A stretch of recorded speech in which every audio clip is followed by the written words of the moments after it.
The Dust Devil Gulch station was cloaked in yellow dust as the train screeched to a halt. Lian and Mai, two identical young Chinese women, stepped onto the platform, clutching a single old wooden chest between them. In their hearts, a fragile hope still flickered. That after this long journey, a home and a husband would be waiting. But the man who came to meet them, Franklin Pierce, a young shopkeeper, showed no warmth at all. He glanced from one identical face to the other, his eyes narrowing. He saw their delicate frames, porcelain skin, and long, braided black hair, their figures hidden beneath simple silk tunics.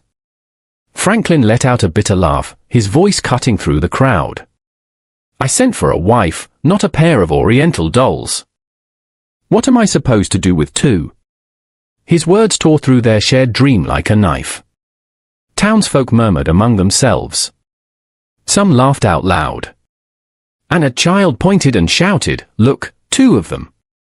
Lian and Mai stood frozen, their hands trembling as they clenched the handle of their chest. Tears welled in their almond-shaped eyes, but they forced themselves to lift their chins, even though their hearts were breaking. Franklin turned his back and walked away, leaving the twins slumped on the wooden bench at the station. Surrounded by mocking laughter and contemptuous stares, they curled into each other, abandoned in a world that had already cast them out. Only the desert wind howled through the dust, swirling around the two Chinese women left behind, clutching their chest in silence, with nothing left but humiliation. The late afternoon sun cast long shadows across the Dust Devil Gulch station as the sound of mocking laughter still lingered in the air. Lian and Mai sat in silence, their shoulders trembling now and then. The old chest rested by their feet, and suddenly the entire world seemed to shrink into a dusty corner of the wooden platform. Amid the noisy crowd, one man stood quietly watching. Arthur Shaw, a middle-aged rancher, wore a weathered leather coat, his grey eyes cold and his face worn with the marks of a hard life. He had lost his wife many years ago and had lived alone ever since on a patch of barren land west of town. Arthur was not one to meddle in others' affairs, but something about the sight of the abandoned Chinese women, their proud eyes trying to mask their shame, kept him from walking away. Without saying much, Arthur stepped forward. The crowd fell silent at once. Everyone recognized the rancher who kept to himself, yet was respected for his quiet resolve and the steady hand that was never far from his gun. He stopped in front of Lian and Mai. They looked up, their tear-filled black eyes sharp with suspicion, like cornered animals ready to strike. Arthur offered no comfort, asked no questions. His voice was raspy and low. Just 3 words. "Come with me." The twins froze for a moment. A storm of questions surged through their minds. Was this man trying to take advantage of them? Was it just another trap? But when they met Arthur's gaze, all they saw was the stillness of stone. No mockery, no pity. He bent down, lifted their heavy chest with one hand, then turned and walked away. Slow but certain. After a few seconds of silent communication between them, the sisters rose and followed. They had nowhere else to go. The road out of town was choked with dust, and the wind lashed sand across their faces. Arthur rode his horse while Lian and Mai walked beside him. Their thin-soled shoes were quickly torn, their feet bloodied, but their posture remained unyielding. None of them said a word. There was only the creak of the saddle and the soft footsteps of 2 women too foreign for the world around them, their eyes burning with a silent longing for a place to belong. By the time darkness fell, they reached a small ranch house nestled deep in the open prairie. The wooden cabin was humble, its fence leaning, the barn quiet. Arthur opened the door and gestured. "There is room for you in here. If you want to leave, do it in the morning. But if you stay, live like human beings." The sisters paused at the threshold. Inside them, doubt and hope collided fiercely. That night, when they stepped into the first room in years that had a roof of their own, they knew their life had just taken a different turn. On their first morning at the ranch, Lian and Mai woke to the sound of roosters crowing mixed with the howling wind across the prairie. Pale light filtered through the cracks in the door, revealing the shared, simple room. The night before, they had slept on a hard wooden bed beneath a patchwork blanket that was worn but clean, carrying the scent of sunlight. For the first time in so long, their sleep had not been haunted by cold or fear. In the kitchen, Arthur had been up for hours. He tended the fire, smoke curling through the small window frame. Without a word of greeting, he pushed 2 simple bowls of bean soup toward them, then returned to slicing cured meat. The sisters sat down and ate quietly, their black eyes stealing glances at this solitary man. He was weathered and silent, but in all his movements, there was not a trace of contempt. The day passed slowly. Arthur led the horse out to the field while Leanne and Mai, without being asked, began to clean. One picked up a broom and began sweeping the floor, while the other straightened the chairs and began mending a tear in the curtain by the window with impossibly fine stitches. Their delicate hands were not made for rough labor, but every motion was filled with determination, a quiet plea to prove they were not useless. By afternoon, Arthur returned with a bundle of firewood. The sisters rushed outside to help. He started to wave them off, but when he caught the resolve in their eyes, he silently set the bundle down.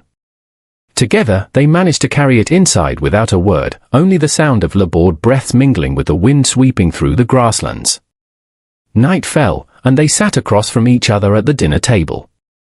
The dim oil lamp cast a golden light on Arthur's sun-worn face and the soft lines of the twins' cheekbones. The silence was heavy, stretching between them. At last, it was Leanne who broke it. "Why did you bring us here?" "Out of pity." Arthur looked up, his steel-grey eyes catching the glow in the dark. His voice was calm. "No. I just did not want to watch them treat you that way." The answer stunned them.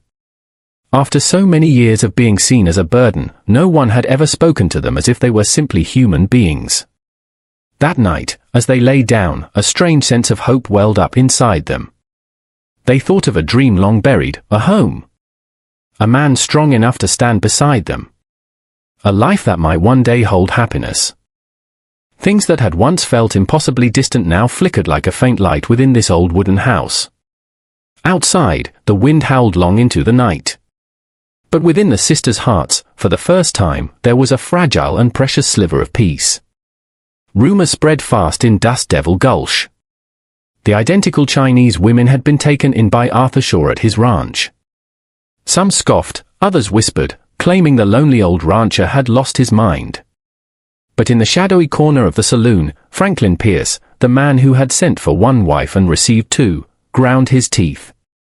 Publicly humiliated in front of the entire town, he could not stand the thought of Leanne and Mai, his brides on paper, finding peace in someone else's home.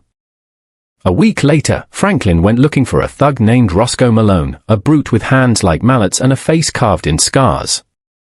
Roscoe was infamous in the region. Wherever he went, bloodshed followed. Franklin knew better than to face Arthur on his own, so he hid behind the shadow of violence. That afternoon, Arthur and the sisters came into town to buy flour, nails, and a few seed packets. The air on Main Street tightened like a drawn bowstring the moment they appeared. Conversations died mid-sentence, fingers pointed. Leanne and Mai walked beside Arthur, their presence a stark contrast to the dusty town.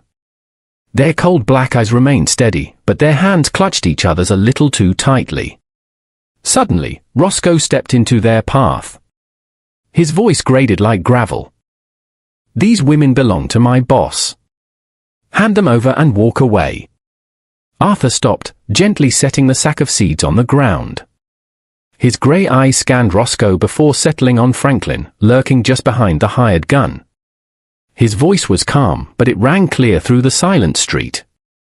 "They don't belong to anyone, and they have chosen to be with me." The crowd held its breath. For a second, silence froze everything. Then Roscoe sneered, one massive hand resting on the grip of the pistol hanging at his side. Leanne and Mai stood behind Arthur, their hearts pounding in unison. But in their eyes sparked something new. For the first time, a man was standing in front of them, not to shame them, but to shield them. The air was thick with imagined gunpowder. The slightest twitch could set it all off. Arthur shifted half a step forward, his right hand hovering near the Colt at his hip. In the fierce red light of the setting sun, his lean frame seemed forged from steel, as if the whole prairie had gone still with him. At last, it was Franklin who blinked. Fear won out. He pulled Roscoe back and muttered, "Not here." Not now, they retreated, but Franklin's eyes burned with hatred. As Arthur, Leanne, and Mai left the town behind, the whispers resumed. Some nodded in respect. Others shook their heads in scorn. But inside the sisters, only one thing echoed. He stood up for us, in front of everyone. That night, back at the ranch, Mai sat by the fire and spoke for the first time of the future. Her voice did not tremble. It was steady and deep, like the beat of a drum. If you will have us, we will stay. We are not going anywhere. After the tense afternoon in Dust Devil Gulch, Arthur's ranch became a rare haven of peace. Leanne and Mai tied their hair back, their nimble hands gradually growing familiar with mending fences, tending a small garden, and even helping to herd the cattle. Arthur was a man of few words, but every morning, when he saw the two women walking steadily beside him, the emptiness that had long gnawed at his soul seemed a little lighter. One time, Arthur noticed Mai's wrist was still swollen from a fall. Quietly, he soaked medicinal herbs and gently applied them to the bruise. Mai winced but did not push him away. Her deep black eyes met his, not just with caution now but with something else, gratitude. That night by the fire, Leanne spoke slowly in halting English. In our village, we were two mouths to feed. A burden. Always the ones they scorned, the ones they would send away. But here, we feel warmth. Arthur did not answer. He simply added another log to the stove, letting the glow flicker across his sun-worn, wrinkled face. Then he gave a small nod. To him, home had ceased to exist the day fever took his wife and child. But now, maybe he did not want to live in that house alone anymore. Meanwhile, over in the Dust Devil Gulch saloon, Franklin Pierce drowned his frustration in whiskey. The shame of that day still cut like a blade. He ranted to Roscoe Malone, his voice slurring with drink. He stole those women from me right in front of the whole damn town. If I don't take them back, what kind of man am I? Roscoe sneered, flashing a broken-toothed grin. Then let's wipe him out. One old rancher and a couple of undersized women. Me and a couple of the boys can handle that. The plan took shape right there at the bar. One night, while Arthur was out checking the pasture, Roscoe and his men would ambush him and force Leanne and Mai to return as Franklin's property. Back at the ranch, Arthur and the sisters remained unaware of the storm brewing. They spent their quiet days building a new roof for the grain shed. When Arthur handed Leanne a hammer, Mai let out a soft laugh, a sound so unfamiliar it startled even her. Laughter had never been part of a life shaped by rejection. At night, Arthur sat on the porch smoking his pipe, while Leanne and Mai sat nearby, mending clothes, their figures silent in the lamplight. In that silence, something burned low and steady, a fragile trust slowly kindling into warmth. But down at the far end of the valley, Roscoe's wagon wheels had begun to turn, carrying whiskey, gunpowder, and hatred. Darkness no longer meant the quiet of night. It now held the promise of a storm drawing near. A crescent moon hung low in the Arizona sky, casting a silver glow across the silent prairie. Wind whistled through the wooden fence, soft as a whisper in the dark. Arthur stood on the porch, his Winchester resting against the door frame. The old dog let out a low, growling bark, its hackles raised. Arthur knew something was coming. Inside, Leanne fed another log into the stove. Smoke curled into the air as firelight danced across their faces. Her hand froze. Mai had heard the dog too. Their black eyes gleamed with alertness, the instincts of survivors who had long learned to be wary. Then came the heavy thud beyond the fence line, the unmistakable sound of hooves pounding dry earth. Then more. Then many. Arthur tightened his grip on the rifle. His voice was low and hard. They are here. Before he could say more, the window shattered with a crash. A bullet slammed into the ceiling beam. Leanne lunged to douse the main lamp, plunging the room into shadow, while Mai grabbed the heavy iron skillet from the stove.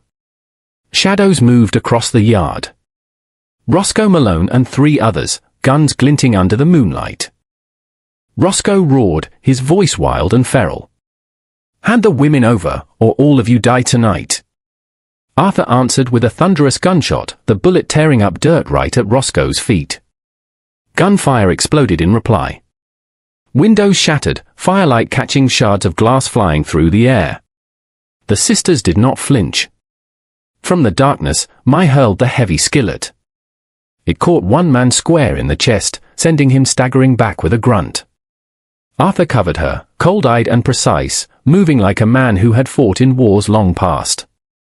Roscoe charged forward, an axe in hand. He swung it down hard on the door, splintering the wood. Steel flashed in the firelight.